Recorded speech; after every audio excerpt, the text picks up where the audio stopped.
Om Shanti 24 December 2024 प्रातः मुरली शिव भगवान मधुर महाभाग्य। शिव बाबा कहते मिठे बचे अपार खुशी अथवा निशारे रहिबाकु हेले देह अभिमानर रोग को छाड़ी प्रीति बुद्धि हुआ निजर चालीचलन अर्थात आचरण को सुधार। अपार खुशी अथवा निशारे रहिबाकु हेले देह अभिमानर रोग को छाड़ी प्रीति बुद्धि हुआ निजर चालीचलन अर्थात आचरण को सुधार। प्रश्न केउं पिलामानकु ज्ञानर ओलटा निशा चढ़ी पारिबो नाही? केउं पिलामानकु ज्ञानर ओलटा निशा चढ़ी पारिबो नाही? उत्तर ଯେଉଁମାନେ ବାବାଙ୍କୁ ଯଥାର୍ଥ ଭାବରେ ଜାଣି ମନେ ପକାନ୍ତି ହୃଦୟର ସହିତ ବାବାଙ୍କର ମହିମା କରିଥାନ୍ତି, ଯେଉଁମାନଙ୍କର ପାଠ ପଢ଼ା ପ୍ରତି ପୁରା ଧ୍ୟାନ ରହିଛି, ସେମାନଙ୍କୁ ଜ୍ଞାନର ଓଲଟା ନିଶା ଚଢ଼ିପାରିବ ନାହିଁ। ଯେଉଁମାନେ ବାବାଙ୍କୁ ସାଧାରଣ ଭାବୁଛନ୍ତି ସେମାନେ ବାବାଙ୍କୁ ମନେ ପକାଇ ପାରିବେ ନାହିଁ। ଯଦି ମନେ ପକାଉଥିବେ ତେବେ ନିଜର ସମାଚାର ମଧ୍ୟ ବାବାଙ୍କୁ ନିଶ୍ଚିତ ଜଣାଇବେ। ପିଲାମାନେ ଯଦି ନିଜର ସମାଚାର ପିତାଙ୍କୁ ନ ଦେବେ ତେବେ ପିତାଙ୍କ ମନରେ ବିଚାର ଆସିଥାଏ, ମୋର ପୁତ୍ର କେଉଁଠି ମୂର୍ଚ୍ଛିତ ହୋଇଯାଇ ନାହିଁ ତ? ଓମ୍ ଶାନ୍ତି। ବାବା ବସି ପିଲାମାନଙ୍କୁ ବୁଝାଉଛନ୍ତି। ପିଲାମାନେ ଯେତେବେଳେ କେହି ନୂଆ ଆସୁଛନ୍ତି ତେବେ ତାଙ୍କୁ ପ୍ରଥମେ ହଦ ଏବଂ ବେହଦ ଦୁଇ ବାବାଙ୍କର ପରିଚୟ ଦିଅ। ବେହଦ ବାବା ଅର୍ଥାତ୍ ସମଗ୍ର ବେହଦ ବିଶ୍ୱର ଆତ୍ମାମାନଙ୍କର ପିତା। ହଦର ପିତା ପ୍ରତ୍ୟେକ ଜୀବ ଆତ୍ମାର ଅଲଗା ଅଲଗା ଅଛନ୍ତି। ଏହି ଜ୍ଞାନ ମଧ୍ୟ ସମସ୍ତେ ଏକା ଭଳି ଧାରଣ କରିପାରିବେ ନାହିଁ। କେହି 100%, କେହି 95% ଧାରଣ କରନ୍ତି। ଏହା ତ ବୁଝିବାର କଥା। ସୂର୍ଯ୍ୟବଂଶୀ ଚନ୍ଦ୍ରବଂଶୀ କୂଳ ରହିବ ନା? ରାଜାରାଣୀ ତଥା ପ୍ରଜା, ପ୍ରଜାରେ ସମସ୍ତ ପ୍ରକାରର ମନୁଷ୍ୟ ଥାଆନ୍ତି। ପ୍ରଜା ଅର୍ଥ ହିଁ ପ୍ରଜା। ବାବା ବୁଝାଉଛନ୍ତି ଏହା ପାଠପଢ଼ା ଅଟେ। ପ୍ରତ୍ୟେକ ନିଜର ବୁଦ୍ଧି ଅନୁସାରେ ହିଁ ପଢ଼ିଥାନ୍ତି। ପ୍ରତ୍ୟେକଙ୍କୁ ନିଜ ନିଜର ଅଭିନୟ ମିଳିଛି। ଯିଏ କଳ୍ପ ପୂର୍ବରୁ ଯେତିକି ଶିକ୍ଷା ଧାରଣ କରିଛନ୍ତି ସେତିକି ବର୍ତ୍ତମାନ ମଧ୍ୟ ଧାରଣ କରୁଛନ୍ତି। ପାଠପଢ଼ା କେବେ ଲୁଚି ରହିପାରିବ ନାହିଁ। ପାଠପଢ଼ା ଅନୁସାରେ ପଦ ମଧ୍ୟ ମିଳିଥାଏ। ବାବା ବୁଝାଇଛନ୍ତି ଆଗକୁ ଗଲେ ପରୀକ୍ଷା ହେବ। ପରୀକ୍ଷା ବିନା ନୂଆ ଦୁନିଆକୁ ଯାଇପାରିବ ନାହିଁ। ତେବେ ଅନ୍ତିମ ସମୟରେ ସବୁ ଜଣାପଡ଼ିଯିବ। ପରନ୍ତୁ ଏବେ ବି ବୁଝିପାରିବ ଯେ ମୁଁ କେଉଁ ପଦର ଯୋଗ୍ୟ ଅଟେ। ଯଦିଓ ଲଜ୍ଜା ଲାଗିବା କାରଣରୁ ସମସ୍ତେ ହାତ ଉଠାଇ ଦେଉଛନ୍ତି, କିନ୍ତୁ ବୁଝିପାରୁଥିବେ ଲକ୍ଷ୍ମୀ ନାରାୟଣଙ୍କ ପରି ଆମେ କିପରି ହୋଇପାରିବୁ, ତଥାପି ବି ହାତ ଉଠାଇ ଦେଉଛନ୍ତି। ଏହାକୁ ମଧ୍ୟ ଅଜ୍ଞାନ ହିଁ କୁହାଯିବ। ବାବା ତ ତୁରନ୍ତ ବୁଝିଯାଆନ୍ତି ଯେ ଏହାଙ୍କ ଠାରୁ ଅଧିକ ବୁଦ୍ଧି ତ ଲୌକିକ ଛାତ୍ରମାନଙ୍କ ପାଖରେ ରହିଛି। ସେ ବୁଝିଯାଆନ୍ତି ଯେ ଆମେ ବୃତ୍ତି ନେବାର ଯୋଗ୍ୟ ନୋହୁଁ, ପାସ୍ ମଧ୍ୟ ହେବୁ ନାହିଁ। ସେମାନେ ନିଜେ ବୁଝିପାରିଥାନ୍ତି ଯେ ଶିକ୍ଷକ ଯାହା ପଢ଼ାଉଛନ୍ତି ସେଥିରେ ଆମେ କେତେ ନମ୍ବର ପାଇବୁ। ଏପରି କ'ଣ କହିଦେବେ କି ଆମେ ପାସ୍ ୱିଥ୍ ଅନର ଅର୍ଥାତ୍ ସମ୍ମାନର ସହିତ ଉତ୍ତୀର୍ଣ୍ଣ ହେବୁ। ଏଠାରେ ତ ବହୁତ ପିଲାମାନଙ୍କର ଏତିକି ବି ବୁଦ୍ଧି ନାହିଁ। ଦେହ ଅଭିମାନ ବହୁତ ରହିଛି। ଯଦିଓ ଏଠାକୁ ଆସୁଛନ୍ତି ଏଭଳି ଦେବତା ହେବାକୁ ହେଲେ ସେହିପରି ଆଚରଣ ମଧ୍ୟ ହେବା ଦରକାର। ବାବା କହୁଛନ୍ତି ବିନାଶ କାଳେ ବିପରୀତ ବୁଦ୍ଧି, କାରଣ ନିୟମ ପ୍ରମାଣେ ବାବାଙ୍କ ସହିତ ପ୍ରୀତି ନାହିଁ। ବାବା ତୁମ ପିଲାମାନଙ୍କୁ ବୁଝାଉଛନ୍ତି କି ବିନାଶ କାଳେ ବିପରୀତ ବୁଦ୍ଧିର ଯଥାର୍ଥ ଅର୍ଥ କ'ଣ? ପିଲାମାନେ ହିଁ ପୁରା ବୁଝିପାରୁନାହାନ୍ତି ତ ବାବାଙ୍କୁ ନ ଜାଣିଥିବା ଆତ୍ମାମାନେ ପୁଣି କ'ଣ କରିବେ? ବାବାଙ୍କୁ ୟାଦ କରିବା ଏହା ତ ହେଉଛି ଗୁପ୍ତ କଥା। ପାଠପଢ଼ା ତ ଗୁପ୍ତ ନୁହେଁ ନା? ପାଠ ପଢ଼ାରେ କ୍ରମାନୁସାରେ ରହିଥାନ୍ତି। ସମସ୍ତେ କ'ଣ ଏକାଭଳି ପଢ଼ିବେ କି? ବାବା ବୁଝୁଛନ୍ତି କି ବର୍ତ୍ତମାନ ତ ଛୋଟ ପିଲା ଅଟନ୍ତି। ଏପରି ଅବିନାଶୀ ବାବାଙ୍କୁ 3 ମାସ ମଧ୍ୟ ମନେ ପକାଉ ନାହାନ୍ତି। କିପରି ଜଣାପଡ଼ିବ ଯେ ମନେ ପକାଉଛନ୍ତି ବୋଲି? ବାବାଙ୍କୁ ପତ୍ର ମଧ୍ୟ ଲେଖୁନାହାନ୍ତି କି ବାବା ମୁଁ କିପରି ଅଛି, କ'ଣ କ'ଣ ସେବା କରୁଛି। ବାବାଙ୍କୁ ପିଲାମାନଙ୍କର କେତେ ଚିନ୍ତା ରହୁଛି କି ପିଲା କେଉଁଠି ମୂର୍ଚ୍ଛିତ ହୋଇ ଯାଇନାହିଁ ତ, ମରିଯାଇନାହିଁ ତ। କେହି ତ ବାବାଙ୍କୁ ବହୁତ ଭଲ ଭଲ ସେବାର ସମାଚାର ଲେଖିଥାନ୍ତି। ବାବା ବି ବୁଝିପାରନ୍ତି ପିଲା ବଞ୍ଚିଛି। ସେବା କରୁଥିବା ପିଲାମାନେ କେବେ ଗୁପ୍ତ ହୋଇ ରହିପାରିବେ ନାହିଁ। ବାବା ତ ପ୍ରତ୍ୟେକ ପିଲାଙ୍କର ହୃଦୟକୁ ଦେଖିଥାନ୍ତି। କେଉଁ ପିଲା କିପରି ଅଛି। ଦେହ ଅଭିମାନର ବେମାରୀ ବହୁତ କଡ଼ା ଅଟେ। ବାବା ମୁରଲୀରେ ବୁଝାଇଥାନ୍ତି କେଉଁମାନଙ୍କୁ ତ ଜ୍ଞାନର ଓଲଟା ନିଶା ଚଢ଼ି ଯାଇଥାଏ, ଅହଙ୍କାର ଆସିଯାଇଥାଏ, ପୁଣି ବାବାଙ୍କୁ ମନେ ପକାନ୍ତି ନାହିଁ କିମ୍ବା ପତ୍ର ବି ଲେଖନ୍ତି ନାହିଁ। ତେଣୁ ବାବା ମଧ୍ୟ କିପରି ମନେ ପକାଇବେ? ଜଣେ ଅନ୍ୟ ଜଣକୁ ମନେ ପକାଇଲେ ଅନ୍ୟ ଜଣେ ମଧ୍ୟ ତାଙ୍କୁ ମନେ ପକାଇଥାନ୍ତି।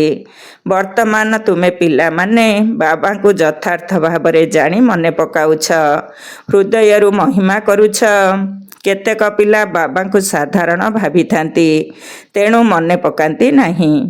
ବାବା କ'ଣ କୌଣସି ଆଡ଼ମ୍ବର ଦେଖାଇବେ କି? ଭଗବାନ ଉବାଚ ମୁଁ ତୁମକୁ ବିଶ୍ୱର ରାଜପଦ ଦେବା ପାଇଁ ରାଜଯୋଗ ଶିଖାଉଛି। ତୁମେ କ'ଣ ଏପରି ଭାବୁଛ କି ଆମେ ବିଶ୍ୱର ବାସାଇ ନେବା ପାଇଁ ଅବିନାଶୀ ବାବାଙ୍କ ପାଖରେ ପଢ଼ୁଛୁ? ଏହି ନିଶା ରହିଲେ ଅପାର ଖୁସିର ପାରଦ ସର୍ବଦା ଚଢ଼ି ରହିବ। ଗୀତା ପାଠକ ଯଦିଓ କହୁଛନ୍ତି ଶ୍ରୀକୃଷ୍ଣ ଭଗବାନ ଉବାଚ ମୁଁ ରାଜଯୋଗ ଶିଖାଉଛି, ବାସ୍ ତାଙ୍କର କ'ଣ ରାଜତ୍ୱ ପାଇବାର ଖୁସି ରହିବ କି? ଗୀତା ପାଠ କରି ତାକୁ ସାରି ତାପରେ ନିଜ ନିଜ କାମଧନ୍ଦାରେ ଯାଇଥାନ୍ତି। ଏବେ ତୁମର ବୁଦ୍ଧିରେ ଅଛି ଯେ ଆମକୁ ଅବିନାଶୀ ବାବା ପଢ଼ାଉଛନ୍ତି। ସେମାନଙ୍କର ବୁଦ୍ଧିରେ ଏପରି କଥା ଆସିବ ନାହିଁ। ପ୍ରଥମେ କେହି ଆସିଲେ ତାଙ୍କୁ ଦୁଇ ପିତାଙ୍କର ପରିଚୟ ଦେବାକୁ ହେବ। କୁହ ଭାରତ ସ୍ୱର୍ଗ ଥିଲା, ବର୍ତ୍ତମାନ ନର୍କ ହୋଇଯାଇଛି। ଏହା କଳିଯୁଗ ଅଟେ। ଏହାକୁ କ'ଣ ସ୍ୱର୍ଗ କୁହାଯିବ? ଏପରି ତ କୁହାଯିବ ନାହିଁ ଯେ ସତ୍ୟ ଯୁଗରେ ବି ଅଛୁ, କଳିଯୁଗରେ ବି ଅଛୁ। କାହାକୁ ଦୁଃଖ ମିଳିଲେ କହିବେ ଆମେ ନର୍କରେ ଅଛୁ, କାହାକୁ ସୁଖ ମିଳିଲେ କହିବେ ସ୍ୱର୍ଗରେ ଅଛୁ। ଏପରି ବହୁତ କହୁଛନ୍ତି। ଦୁଃଖୀ ମନୁଷ୍ୟ ନର୍କରେ ଅଛନ୍ତି, ଆମେ ତ ବହୁତ ସୁଖରେ ଅଛୁ। ମହଲ, ଗାଡ଼ି, ମୋଟର ଇତ୍ୟାଦି ସବୁ ଅଛି, ଭାବୁଛନ୍ତି ଆମେ ତ ସ୍ୱର୍ଗରେ ଅଛୁ। ସୁବର୍ଣ୍ଣ ଯୁଗ, ଲୌହ ଯୁଗ ସବୁ ଏକା କଥା ବୋଲି ଭାବୁଛନ୍ତି। ତେଣୁ ପ୍ରଥମେ ଦୁଇ ପିତାଙ୍କର କଥା ଜିଜ୍ଞାସୁଙ୍କର ବୁଦ୍ଧିରେ ଧାରଣ କରାଇବାକୁ ହେବ। ବାବା ନିଜେ ହିଁ ନିଜର ପରିଚୟ ଦେଉଛନ୍ତି। ସେ ସର୍ବବ୍ୟାପୀ କିପରି ହୋଇପାରିବେ? କ'ଣ ଲୌକିକ ପିତାଙ୍କୁ ସର୍ବବ୍ୟାପୀ କୁହାଯିବ? ଏବେ ତୁମେ ଚିତ୍ରରେ ଦେଖାଉଛ ଆତ୍ମା ଏବଂ ପରମାତ୍ମାଙ୍କର ରୂପ ତ ଏକାଭଳି, ସେଥିରେ ଫରକ ନାହିଁ। ଆତ୍ମା ଏବଂ ପରମାତ୍ମା ଆକାରରେ କୌଣସି ଛୋଟ ବଡ଼ ନୁହନ୍ତି। ସମସ୍ତେ ଆତ୍ମା ଅଟନ୍ତି, ସେ ମଧ୍ୟ ଆତ୍ମା ଅଟନ୍ତି। ସେ ସର୍ବଦା ପରମଧାମରେ ରହିଥାନ୍ତି, ତେଣୁ ତାଙ୍କୁ ପରମ ଆତ୍ମା କୁହାଯାଏ। କେବଳ ତୁମେ ଆତ୍ମାମାନେ ସୃଷ୍ଟିକୁ ଯେପରି ଆସୁଛ, ମୁଁ ସେପରି ଆସୁନାହିଁ। ମୁଁ ଅନ୍ତିମ ସମୟରେ ଏହି ଶରୀରରେ ଆସି ପ୍ରବେଶ କରିଥାଏ। ଏହି ସବୁ କଥା କେହି ବାହାର ବାଲା ବୁଝିପାରିବେ ନାହିଁ। କଥା ବଡ଼ ସହଜ ଅଟେ। କେବଳ ଏତିକି ଫରକ ଯେ ବାବାଙ୍କ ବଦଳରେ ବୈକୁଣ୍ଠବାସୀ ଶ୍ରୀକୃଷ୍ଣଙ୍କର ନାମ ଲେଖିଦେଇଛନ୍ତି। କ'ଣ କୃଷ୍ଣ ବୈକୁଣ୍ଠରୁ ନର୍କକୁ ଆସି ରାଜଯୋଗ ଶିଖାଇଥିଲେ? କୃଷ୍ଣ କିପରି କହିପାରିବେ ଯେ ଦେହ ସହିତ ମାମେକମ ୟାଦ କର? ଦେହଧାରୀଙ୍କ ସ୍ମୃତିରେ ପାପ କିପରି କଟିବ? କେଉଁଠାରେ କୃଷ୍ଣ ତ ଗୋଟିଏ ଛୋଟ ପିଲା ଏବଂ ଆଉ କେଉଁଠି ମୁଁ ସାଧାରଣ ବୃଦ୍ଧ ମନୁଷ୍ୟ ଶରୀରରେ ଆସୁଛି। କେତେ ଫରକ ହୋଇଯାଉଛି। ଏହି ଗୋଟିଏ ମୁଖ୍ୟ ଭୁଲ କାରଣରୁ ସବୁ ମନୁଷ୍ୟ ପତିତ କାଙ୍ଗାଳ ହୋଇଯାଇଛନ୍ତି। ନା ମୁଁ ସର୍ବବ୍ୟାପୀ ଅଟେ, ନା କୃଷ୍ଣ ସର୍ବବ୍ୟାପୀ ଅଟନ୍ତି। ପ୍ରତ୍ୟେକଙ୍କ ଶରୀରରେ ଆତ୍ମା ସର୍ବବ୍ୟାପୀ ଅଟେ। ମୋର ତ ନିଜର ଶରୀର ବି ନାହିଁ। ପ୍ରତ୍ୟେକ ଆତ୍ମାର ନିଜ ନିଜର ଶରୀର ଅଛି। ପ୍ରତ୍ୟେକଙ୍କ ଶରୀରର ନାମ ଅଲଗା ଅଲଗା ରହିଥାଏ। ନା ମୋର ଶରୀର ଅଛି, ନା ମୋର ଶରୀରର କୌଣସି ନାମ ଅଛି। ମୁଁ ତ ବୃଦ୍ଧ ଶରୀର ଧାରଣ କରିଥାଏ, ତେଣୁ ଏହାଙ୍କ ନାମ ବଦଳାଇ ବ୍ରହ୍ମା ରଖିଛି। ମୋର ନାମ ତ ବ୍ରହ୍ମା ନୁହେଁ, ମୋତେ ତ ସଦାଶିବ ହିଁ କହିଥାନ୍ତି। ମୁଁ ହିଁ ସମସ୍ତଙ୍କର ସଦ୍ଗତି ଦାତା ଅଟେ। ଆତ୍ମାକୁ ସମସ୍ତଙ୍କର ସଦ୍ଗତି ଦାତା କୁହାଯିବ ନାହିଁ।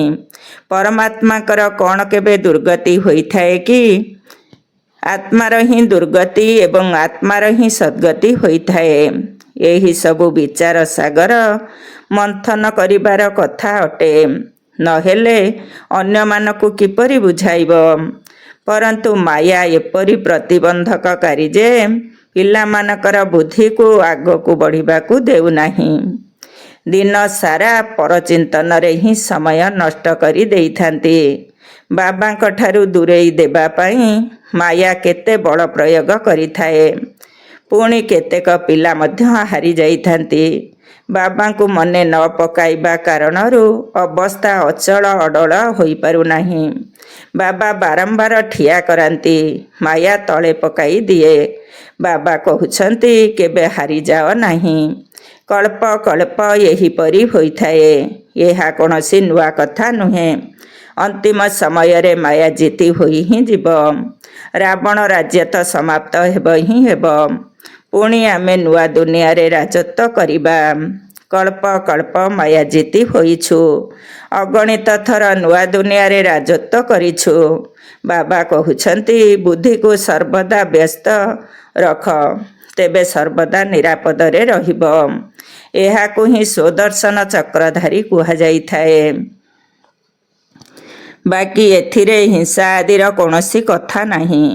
ବ୍ରାହ୍ମଣ ହିଁ ସ୍ୱଦର୍ଶନ ଚକ୍ରଧାରୀ ହୋଇଥାନ୍ତି। ଦେବତାମାନଙ୍କୁ ସ୍ୱଦର୍ଶନ ଚକ୍ରଧାରୀ କୁହାଯିବ ନାହିଁ।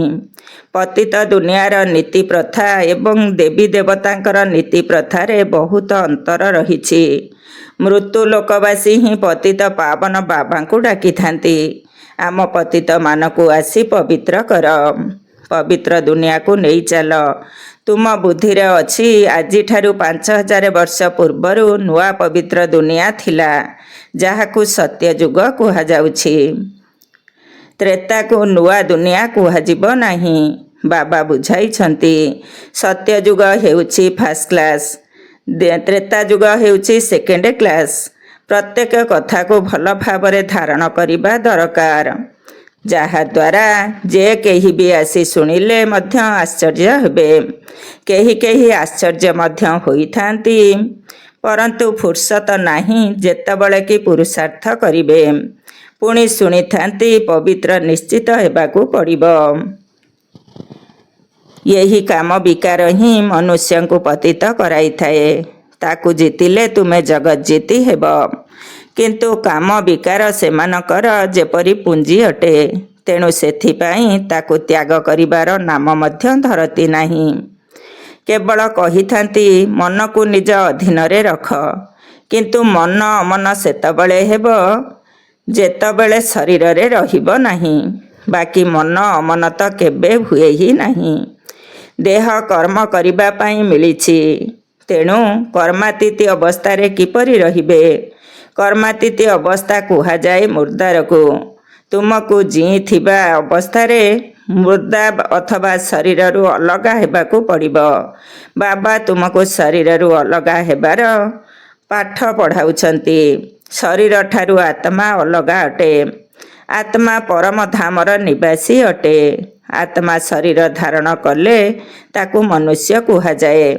ଶରୀର ମିଳି ହିଁ ଥାଏ କର୍ମ କରିବା ପାଇଁ। ଗୋଟିଏ ଶରୀର ଛାଡ଼ି ପୁଣି କର୍ମ କରିବା ପାଇଁ ଅନ୍ୟ ଶରୀର ନେବାକୁ ପଡ଼ିଥାଏ। ଶାନ୍ତି ତ ସେତେବେଳେ ମିଳିବ ଯେତେବେଳେ ଶରୀରରେ ନଥିବେ। ମୂଳ ବତନରେ କର୍ମ ହୋଇନଥାଏ। ସୂକ୍ଷ୍ମ ବତନର ମଧ୍ୟ କୌଣସି କଥା ହିଁ ନାହିଁ। ସୃଷ୍ଟିର ଚକ୍ର ତ ଏହିଠାରେ ହିଁ ଘୂରିଥାଏ। ବାବାଙ୍କୁ ଏବଂ ସୃଷ୍ଟିଚକ୍ରକୁ ଜାଣିବା, ଏହାକୁ ହିଁ ଜ୍ଞାନ କୁହାଯାଉଛି।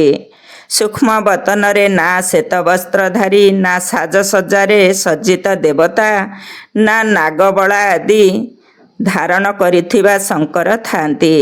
ବାକି ବ୍ରହ୍ମା ଏବଂ ବିଷ୍ଣୁଙ୍କର ରହସ୍ୟ ତ ବାବା ବୁଝାଇ ଚାଲିଛନ୍ତି। ବ୍ରହ୍ମା ଏହିଠାରେ ହିଁ ଅଛନ୍ତି। ବିଷ୍ଣୁଙ୍କର 2 ରୂପ ମଧ୍ୟ ଏହିଠାରେ ହିଁ ରହିଛି। ସେଠାରେ କେବଳ ସାକ୍ଷାତକାରର ପାର୍ଟ ଡ୍ରାମାରେ ରହିଛି, ଯାହାକି ଦିବ୍ୟ ଦୃଷ୍ଟି ଦ୍ୱାରା ଦେଖାଯାଇଥାଏ। କ୍ରିମିନାଲ ଅର୍ଥାତ୍ ବିକାରଯୁକ୍ତ ଦୃଷ୍ଟିରେ ପବିତ୍ର ଜିନିଷ ଦେଖାଯିବ ନାହିଁ। ଆଚ୍ଛା, ମିଠା ମିଠା ଶିଖିଲଧେ ସନ୍ତାନମାନଙ୍କ ପ୍ରତି ମାତା ପିତା ବାପଦାଦାଙ୍କର ମଧୁର ସ୍ନେହ ସମ୍ପନ୍ନ ଶୁଭେଚ୍ଛା ଏବଂ ସୁପ୍ରଭାତ। ଆତ୍ମିକ ପିତାଙ୍କର ଆତ୍ମିକ ସନ୍ତାନମାନଙ୍କୁ ନମସ୍ତେ।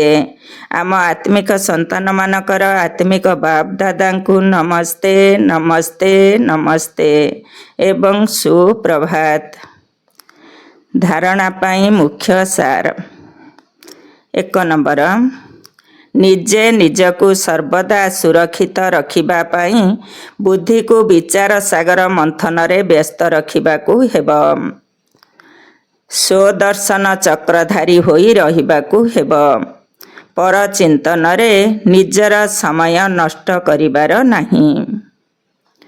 2 ନମ୍ବର, ଶରୀରଠାରୁ ଅଲଗା ହେବାର ପାଠପଢ଼ା ଯାହା ବାବା ପଢ଼ାଉଛନ୍ତି ତାକୁ ପଢ଼ିବାକୁ ହେବ।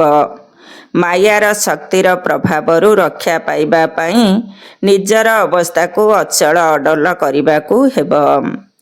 ଆଜିର ବରଦାନ। ବ୍ରହ୍ମା ବାବାଙ୍କ ଭଳି ନିଜର ଲକ୍ଷ୍ୟକୁ ଲକ୍ଷଣରେ ଦେଖାଉଥିବା ପ୍ରତ୍ୟକ୍ଷ ଉଦାହରଣ ହୋଇ ସମସ୍ତଙ୍କର ସହଯୋଗୀ ହୁଅ। ବ୍ରହ୍ମା ବାବାଙ୍କ ଭଳି ନିଜର ଲକ୍ଷ୍ୟକୁ ଲକ୍ଷଣରେ ଦେଖାଉଥିବା ପ୍ରତ୍ୟକ୍ଷ ଉଦାହରଣ ହୋଇ ସମସ୍ତଙ୍କର ସହଯୋଗୀ ହୁଅ। ଯେପରି ବ୍ରହ୍ମା ବାବା ନିଜକୁ ନିମିତ୍ତ ଉଦାହରଣ ମୂରତ କରିଥିଲେ, ସର୍ବଦା ଏହି ଲକ୍ଷ୍ୟକୁ ଲକ୍ଷଣରେ ଦେଖାଇଥିଲେ ଯେ ପ୍ରଥମେ ମୁଁ କରିବି, ମୋତେ ଦେଖି ଅନ୍ୟମାନେ କରିବେ। ତେବେ ଏହି ଆଧାରରେ ହିଁ ନମ୍ବର 1 ହୋଇଗଲେ। ତେଣୁ ତୁମେମାନେ ମଧ୍ୟ ନିଜର ପିତାଙ୍କୁ ଅନୁକରଣ କର। କର୍ମ ଦ୍ୱାରା ସର୍ବଦା ନିଜେ ନିଜେ ଗୁଣମୂରତ ହୋଇ ପ୍ରତ୍ୟକ୍ଷ ଉଦାହରଣ ହୋଇ ଅନ୍ୟମାନଙ୍କୁ ସହଜରେ ଗୁଣକୁ ଧାରଣ କରିବାରେ ସହଯୋଗ ଦିଅ। ଏହାକୁ କୁହାଯାଏ ଗୁଣଦାନ। ଦାନର ଅର୍ଥ ହେଲା ସହଯୋଗ ଦେବା। କୌଣସି ବି ଆତ୍ମା ଏବେ ଶୁଣିବା ପରିବର୍ତ୍ତେ ପ୍ରତ୍ୟକ୍ଷ ପ୍ରମାଣ ଦେଖିବାକୁ ଚାହୁଁଛନ୍ତି। ତେଣୁ ପ୍ରଥମେ ନିଜକୁ ଦିବ୍ୟ ଗୁଣର ମୂର୍ତ୍ତି କର। ଆଜିର ସ୍ଲୋଗାନ। ସମସ୍ତଙ୍କର ନିରାଶାର ଅନ୍ଧକାରକୁ ଦୂର କରିବା ବାଲା ହିଁ ଜ୍ଞାନର ପ୍ରଦୀପ ଅଟନ୍ତି। ସମସ୍ତଙ୍କର ନିରାଶାର ଅନ୍ଧକାରକୁ ଦୂର କରିବା ବାଲା ହିଁ ଜ୍ଞାନର ପ୍ରଦୀପ ଅଟନ୍ତି। ଓମ୍ ଶାନ୍ତି।